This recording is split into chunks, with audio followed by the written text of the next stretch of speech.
Saya Cynthia Rompas masih menemani Anda di Sapa Indonesia Malam. Saudara, Kementerian Kesehatan menurunkan tim investigasi ke RSUD Kiai Haji Daud Arif, Kabupaten Tanjung Jabung Barat, Jambi. Pasca meninggalnya dokter magang yang diduga akibat kerja berlebih. Pemeriksaan berlangsung selama 7 jam dengan memeriksa administrasi, manajemen rumah sakit hingga meminta keterangan sejumlah rekan almarhumah. Namun hasil pemeriksaan sepenuhnya akan disampaikan Kementerian Kesehatan setelah investigasi lanjutan rampung dilakukan. Dr. Mita merupakan dokter magang asal Universitas Sriwijaya. Korban diduga meninggal dunia karena beban kerja yang berlebihan saat bertugas di Rumah Sakit Umum Daerah Kiai Haji Daud Arif, Kuala Tungkal, Jambi.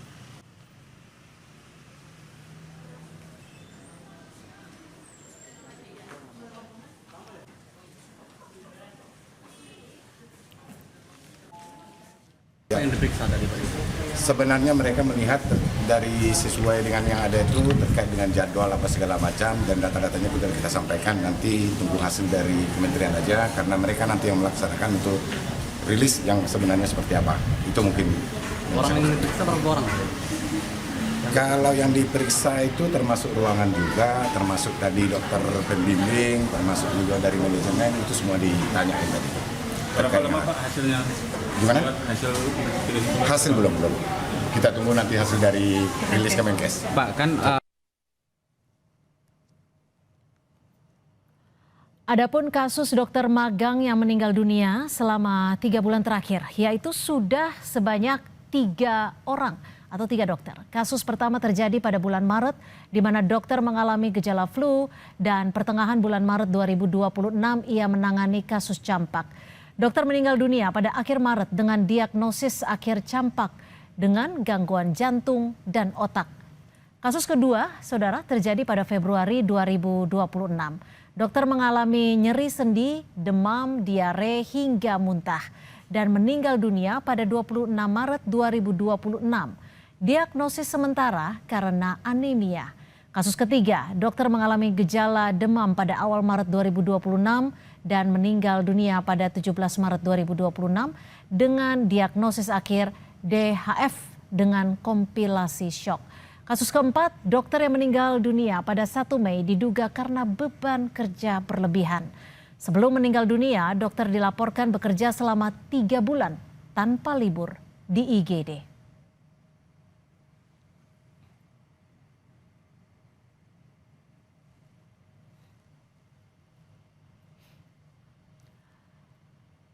Untuk membahas apa evaluasi dan penanganan terhadap hasil audit Kementerian Kesehatan, dan juga kita akan membahas seperti apa evaluasi yang perlu dilakukan bagi dokter muda yang bertugas. Kita bergabung dengan Pak Edi Wuryanto, anggota Komisi 9 DPR RI dari fraksi PD Perjuangan, dan juga Pak Hamzah selaku Wakil Ketua Ikatan Dokter Indonesia. Selamat malam Pak Hamzah, selamat malam juga untuk Pak Edi.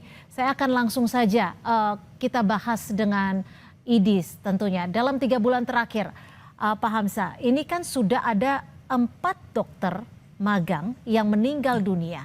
Bagaimana sebenarnya Ikatan Dokter Indonesia melihat pola ini? Sebenarnya sebelumnya sudah adakah pengawasan terkait dengan jam kerja para dokter ini? Terima kasih, selamat malam Pak Edi. Kita ketemu lagi, kita pernah ketemu di Komisi 9 ya. Dan pemirsa semua, selamat malam ya. Tentu pertama kami dari Ikatan Dokter Indonesia, mulai dari pusat maupun daerah, segenap dokter Indonesia ikut berlangsungkawa dan duka yang mendalam atas meninggalnya para dokter yang melaksanakan tugas negara. Kenapa saya sebutkan tugas negara? Karena ini adalah amanat undang-undang. Ya. Ini isu serius dan duka mendalam untuk seluruh nakes Indonesia, khususnya untuk para dokter. Sebelum kita masuk ke kasus, mungkin kita harus tahu dulu bahwa program internship ini adalah proses pemantapan mutu dari profesi dokter dan dokter gigi untuk menerapkan kompetensi yang diperoleh selama pendidikan. Yeah.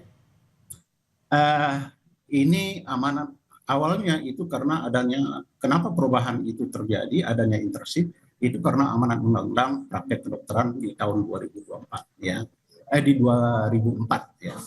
Kemudian dilanjutkan dengan Undang-Undang Dikdok tahun 2013 yang mengharuskan internship itu dokter yang selesai koas itu harus melakukan internship.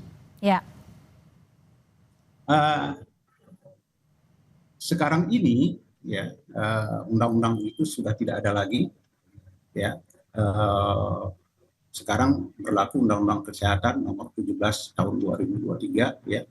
Yang 11 undang-undang itu sudah dilikuidasi ya, Undang-Undang Kesehatan termasuk Undang-Undang Pradok ya. Sehingga itu sangat tidak rigid ya, padahal ini menyangkut nyawa manusia. Ya. Baik itu bagi pasien maupun kita nakes sebagai pelaksana. Nah, karena itu dilebur sehingga tidak rigid lagi gitu. Nah, tapi saat ini Pak Hamzah, maaf saya potong, sistemiknya seperti apa untuk khususnya dokter-dokter magang atau internship ini? Apakah memang ada sistem yang salah atau perlu dikaji ulang sehingga tidak ada lagi kasus-kasus seperti ini? Terima kasih. Sebenarnya program internship dari awal ya sampai sebelum COVID itu sangat baik karena saya terlibat internship itu di tahun 2011 ya. Nah, dengan perubahan Permenkes nomor 7 tahun 2022 ya, program internship yang semula itu untuk pemantapan ini sudah secara implisit di Permenkes nomor 7 tahun 2022 itu berubah gitu. Kalau dulu karena internship itu satu rumah sakit itu satu puskesmas. Sekarang satu rumah sakit dua puskesmas. Jadi arahnya secara implisit itu arahnya ke pelayanan untuk memenuhi puskesmas yang kosong. Jadi artinya perubahan ini justru memberikan dampak yang dalam artian tidak begitu baik, khususnya bagi para dokter internship? Iya, secara ini ya tentu karena tiga wahana mereka tempat tinggal, sedangkan tempat tinggal itu tidak ditanggung disediakan oleh pemerintah ya, mereka sewa sendiri. Saya akan bergeser ke Pak Edi. Pak Edi, ini sebagai fungsi pengawas pemerintah, bagaimana sebenarnya DPR khususnya Komisi 9 ini untuk menanggapi adanya rentetan meninggalnya para dokter magang ini dalam waktu yang bisa dikatakan sangat singkat, dalam waktu 3 bulan? Pertama, tentu sama ya, saya ingin mengucapkan bela sungkawa ya dan keprihatinan ya. Yang kedua tentu ini kegagalan negara, kegagalan komunitas profesi kedokteran di dalam membangun lingkungan pembelajaran klinik. Tidak menghormati prinsip-prinsip pendidikan klinik. Apapun dokter internship itu bagian dari proses pembelajaran. Dia harusnya menggunakan konsep adult learning, pembelajaran pada orang dewasa itu.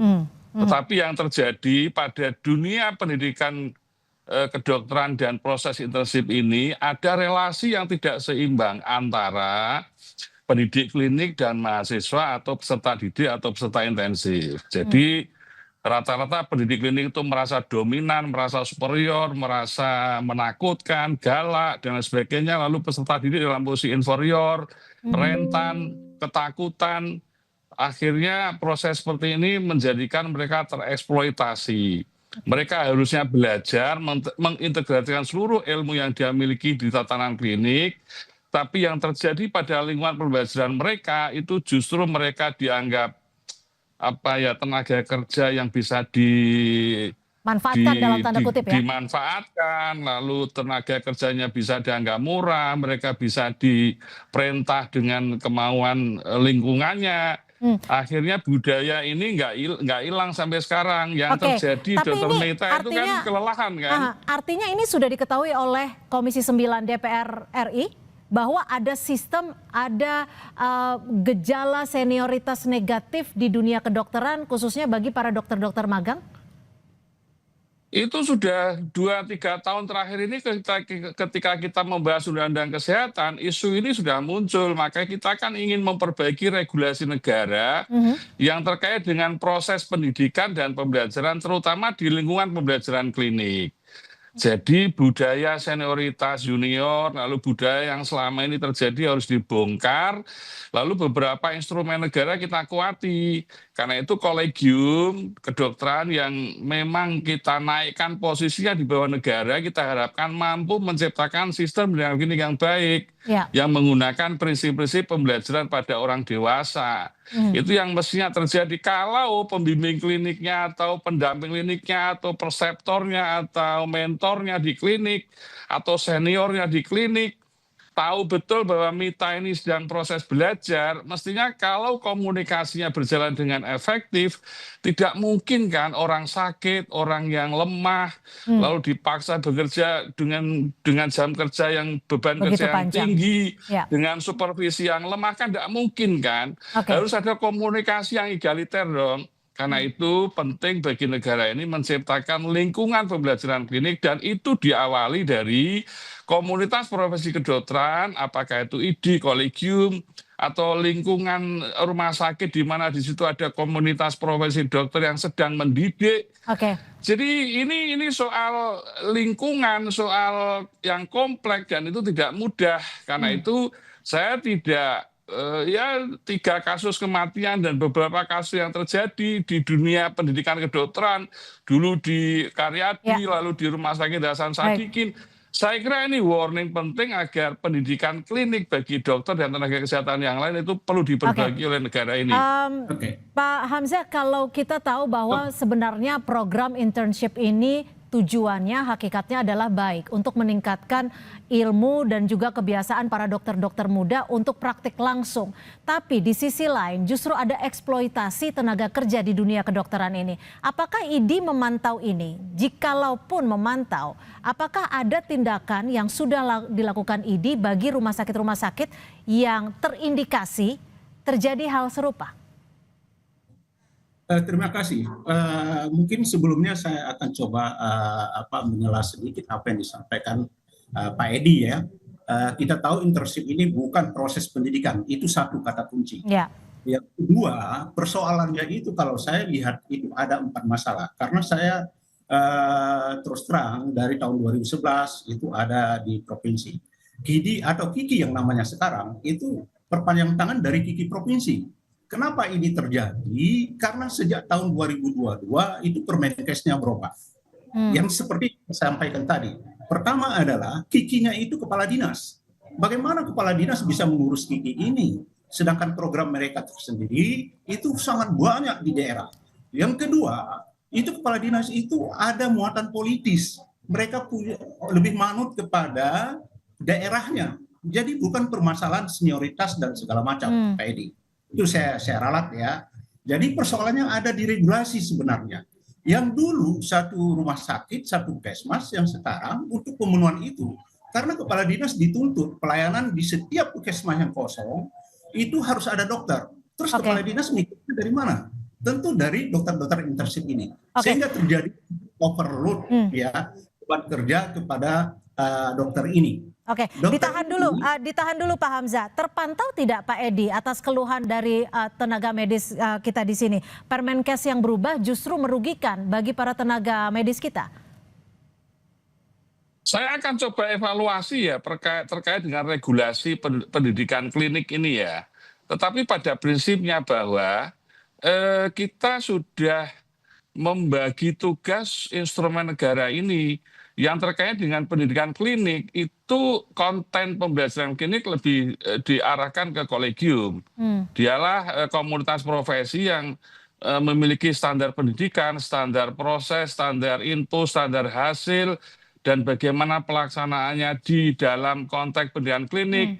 Lalu dari kolegium itu memang muncul regulasi pemerintah, tapi semua desain konsepnya itu dari komunitas profesi yang tergabung di dalam kolegium di bawah negara itu. Jadi kolegium ini sejatinya di bawah siapa sih, Pak? Dulu di bawah organisasi profesi, sekarang kan harus di bawah negara, bertanggung jawab pada presiden. Ini ad hoc negara yang memang kita percaya untuk memperbaiki sistem pendidikan kedokteran di Indonesia. Oke. Oleh karena itu, karena ini transisi, maka ke depan memang kolegium ruangnya harus cukup lebar, Oke. regulasinya benar dari kementerian. Tetapi pada implementasinya lapangan, kan semua tergantung aktor kan.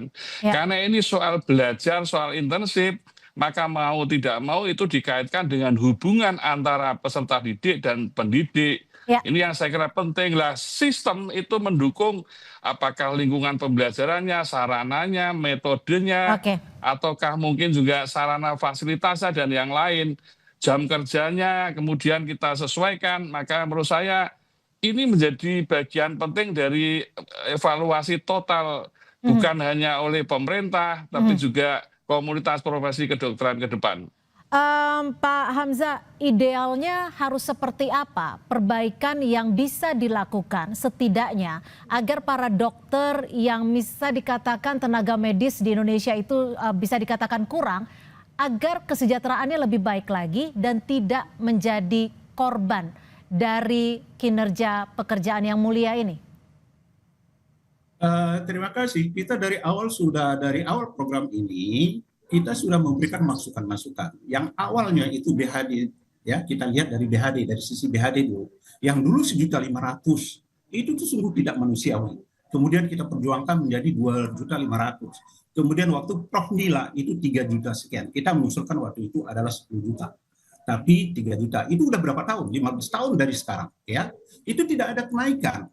Sedangkan mereka, tenaga mereka di sana dipakai. Wah, kadang-kadang di tempat wahana tidak ada tempat indekosnya, ya, tempat rawat inapnya. Uang nggak ada lagi dari yang lain, cuma BHD itu. Berapa Paling-paling Pak? Jumlahnya Pak? Berapa Pak? Mohon izin. 3,1 sekarang, itu dari sejak Prof Nila. Nah, mungkin Pak Edi tolong cara sudut pandangnya. Jangan dianggap mereka ini masih dalam pendidikan. Makanya itu kadang-kadang tidak ketemu. Persoalan di lapangan itu sebenarnya adalah persoalan Monef itu tidak dilakukan lagi. Interaksi dengan KIKI, perpanjangan tangan dari KIKI pusat, KIKI provinsi, itu boleh dikatakan sudah putus sekarang. Karena ketuanya itu kepala dinas. Contoh, pembekalan yang ada itu hanya diundang kepala KIKI. Biasanya yang diundang itu adalah ketua KIKI dan anggota KIKI. Jadi KIKI itu sudah tidak terlibat lagi. Oke. Kan tanda kutip ya, itu hanya ini. Kalau dulu kita setiap tahun ada namanya Monef. Ya. Setiap tahun itu anggarannya sudah dipangkas. Sekarang sejak tahun 2000 sejak Covid itu tidak pernah lagi Monef. Di Monef itu kita ketemu masalah-masalah yang ada di lapangan. Itu langsung kita selesaikan. Apakah itu masalah dengan dinas kesehatan, dengan pemerintah, kebijakan pemerintah, itu kita selesaikan. Tapi sekarang tidak ada lagi gitu. Bahkan di dalam pembekalan dan evaluasi itu kita tidak diundang dan itu secara daring. Jadi dokter internship ini kemana mereka mau lapor gitu? Artinya dibutuhkan audiensi dalam jangka waktu secepat mungkin agar hal ini bisa menjadi solusi bagi seluruh dokter yang bertugas, khususnya dokter internship. Terima kasih, mohon maaf karena waktu juga yang cukup membatasi dialog kita pada malam hari ini. Terima kasih Pak Edi Wuryanto, anggota Komisi 9 DPR RI fraksi PD Perjuangan, dan juga Pak Hamzah selaku Wakil Ketua Ikatan Dokter Indonesia sudah berbagi informasi dan perspektif malam hari ini. Terima kasih.